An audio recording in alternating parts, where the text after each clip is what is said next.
I'm very glad to be joined by Chine McDonald, who is the director of the Theos think tank here in London. Hi there, Chine. Hello, good to be here. Thanks for your time. I've been in touch with you because I'm involved in a project working with designers, thinking about how love can be fostered through design. And this is process and service design, as it's called. So contexts that aren't just personal and to do with romance, but are to do with civic spaces, political spaces, the ecological world, and also across cultures. And what I've been doing is speaking to people to try and open up this idea of love.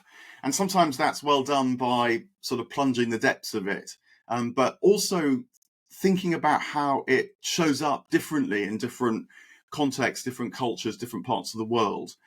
And so I thought of you because you've lived in the UK since you were 4, I think, but were born in Nigeria, have family in Nigeria. And so I've been thrown into the midst of cultures coming together and what it's like to experience that very tangibly. And so I was hoping you might be able to help me and other listeners think about how that affects people's experience or attitudes, understanding even of love. Um, so it's a big question, but look, another way of asking it a bit more directly is sometimes, you hear, maybe commonly you hear the idea that love is a universal.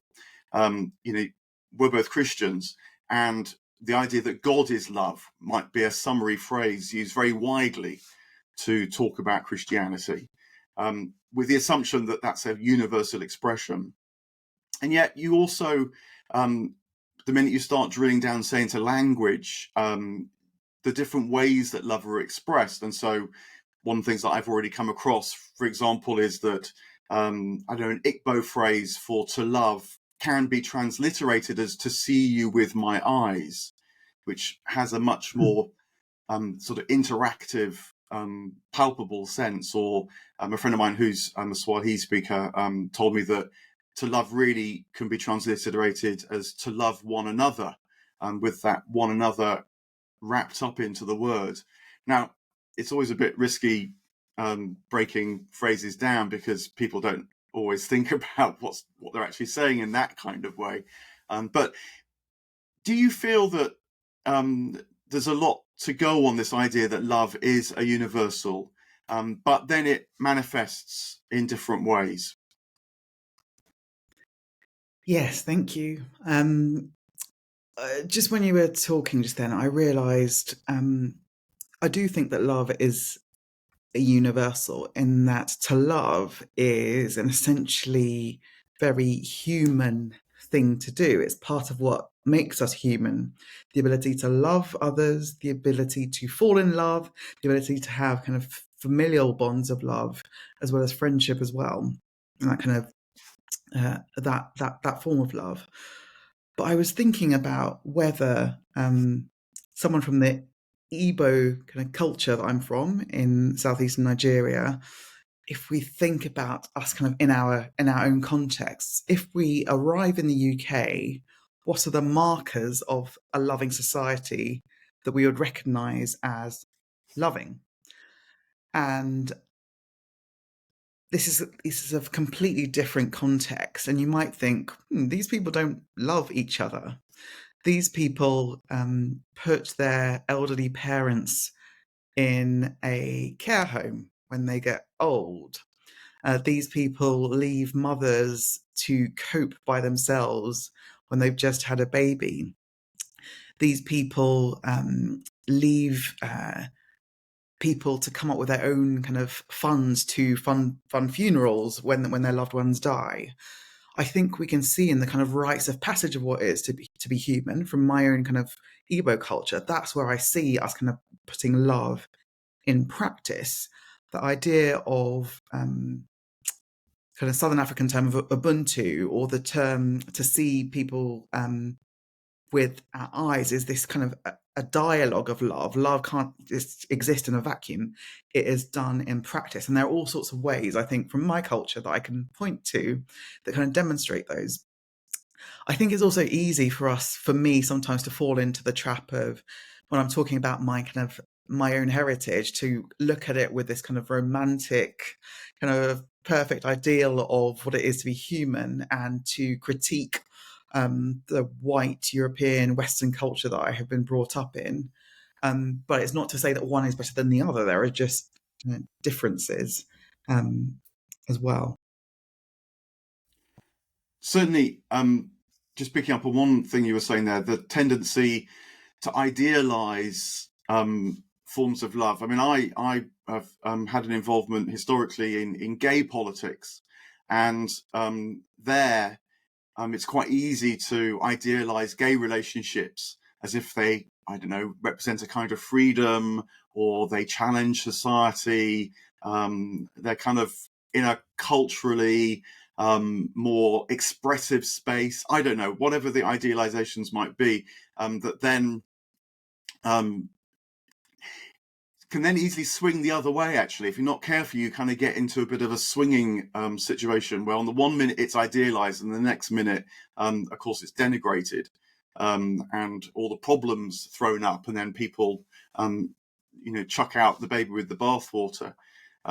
So I guess that trying to think about how one can sort of learn from difference and incorporate it with the focus on expanding one's experience rather than the critique for critique's sake.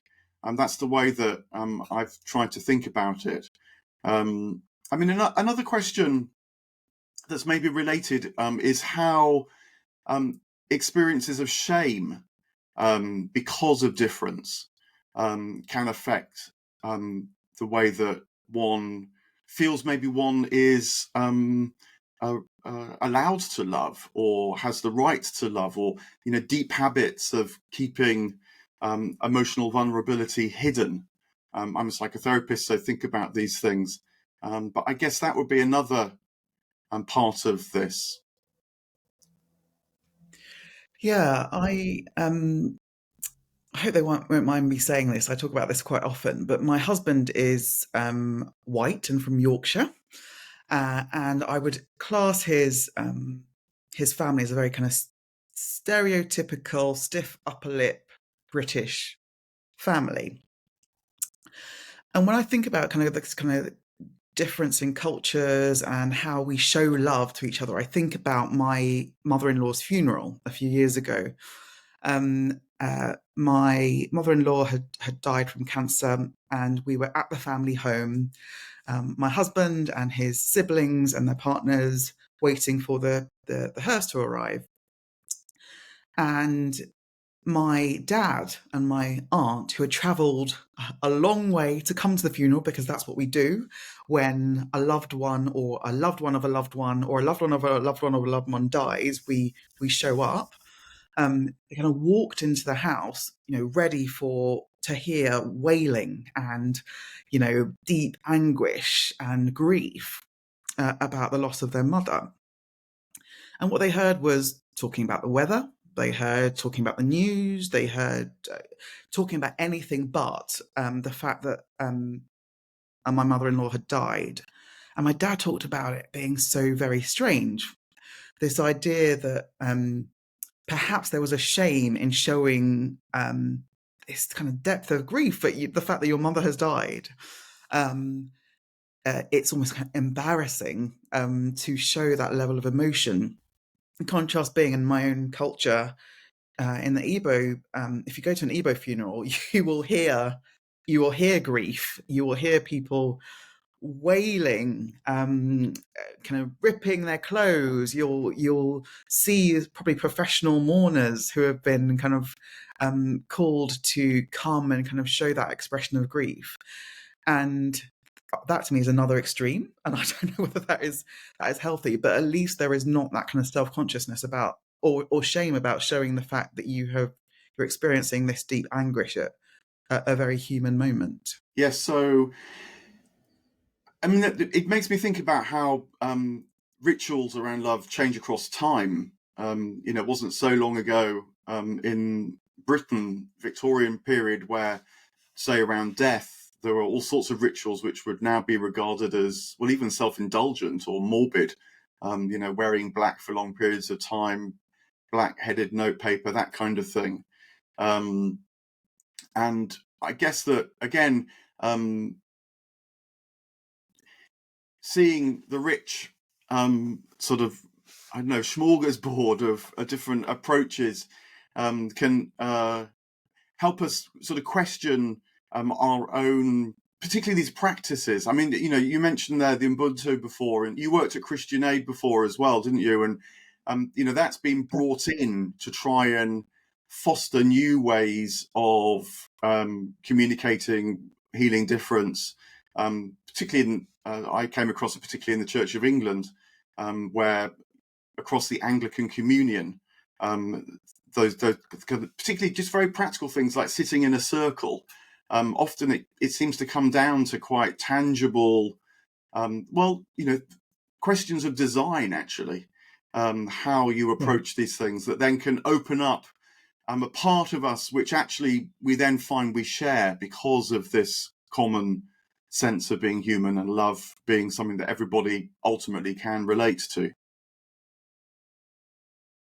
Yeah, in Nigeria, in the Igbo ethnic group in particular, that I have experience of, there's something in the design of how we do houses. The houses themselves are often big, and obviously that means that you can afford to build that kind of house. So that is another issue. There is big inequality in Nigeria. But let's imagine that you have the money to be able to build a house. Now, you build a house not just for yourself or your own community or your own family, but you build a house for people to come and stay, people who are relatives, people who are not. You build a house that can accommodate your elderly parents. So there's the house itself. There's also this idea of a village. So in my father's village, which is Umudai Shingwu, in Umuahia in Nigeria, you build houses alongside your family, and you kind of have a compound, even though it might be a few steps away to your great uncle's house or your grandfather's house, whatever. The design of our villages are such that we live alongside our community, and you have a place that is yours, that belongs to you, and I found that so interesting myself as someone who has grown up in the UK. If someone asked me where my actual home is, I might have only visited it a few times in my life, but when I arrive in that place, that feels like it's a place that I am of the earth there, that I have come from that place. So there's something about the design of the structures of how we do homes and communities. I'd just also say that I noticed this when I had my first child. In Igbo land, we have something called omugwo, which is where my mother would have come to stay for 3 months after I had my first child, to look after me, to cook for me, and lots of different cultures have this, but it is an expression of practical love at a time of deep existential kind of angst when you've had your first child or you become a parent. Someone who loves you, who is there to provide for you and help you. Now, practically, when I had my first child and I lived in the UK in a flat in southeast London, there was nowhere for my mother to stay. She couldn't have come to stay for 3 months. She was also kind of working full time herself. So I kind of noticed the difference in how the kind of structure of where I lived was not able to accommodate this kind of expression of practical love. I mean, that's fascinating, because it also raises questions to do with gender and love as well. That it would be the mother that was expected to be with the daughter, and I guess that's partly because the mother would be free traditionally to do that. That would have been seen as part of her work, in inverted commas. Whereas you say your mother was working, so that was one reason why she couldn't. So that, I guess, that's another way in which tension can be felt when trying to understand how the practical expressions of love can show up. Yeah, I just recall this conversation that I had with Robin Dunbar last year, and we were chatting, and he talked about something I'd never heard of, which was about the reason why um, female humans go through the menopause is so that they are then free to basically look after their grandchildren and to support their grandchildren. I guess that is both. It could be that both parents, could be the mother or the father, but this idea that it is the female grandmother who would be the person who might be able to kind of come and support. But there are all sorts of kind of gendered dimensions to it. There's, I guess, I'm an eldest daughter in an Igbo tradition. The eldest daughter is the Ada, so kind of like described as like just has a very special place. There's also a lot of responsibility on the Ada for the community to kind of provide, to be responsible for lots of things, to think about other people. And there are all sorts of kind of, I guess, pressures put on women, and in particular eldest daughters, to to show practical love in a way that could potentially be seen as burdensome. Yeah, I definitely see that. Hmm.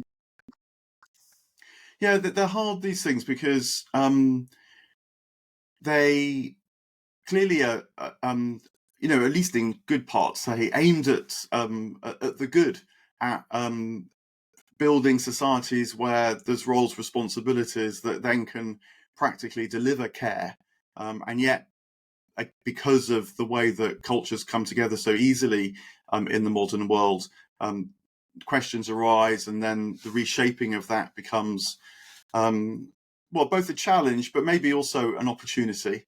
I guess the risk is that one loses the the depth of the tradition, and what it really does offer, security, practically, emotionally, and just a sense of profound connection. You mentioned there, feeling of a place and of a land, and how valuable that is to have, which this myself, have been born and raised in Britain, modern Britain. I wouldn't be quite sure about that, where I'm connected to a land, apart from the island of Britain in general. Yeah, so a lot of things here to think about. Just a final thought I wanted to put to you as well was, um, you've written a book called God is Not a White Man, that looks at how the images of, in Christianity, God and Jesus in particular, are typically portrayed as white, and that can be the case even in non-white countries as well. I was in India a few months ago, in Tamil Nadu, very Christian part of India, and it was striking how the images of Christ were white on the whole, even in a almost completely non-white congregation. But for the purposes of our conversation, if God is love, to go back to where I started, and our images of God tend to be um, coloured, in the sense that they have a particular colour, come from particular cultures.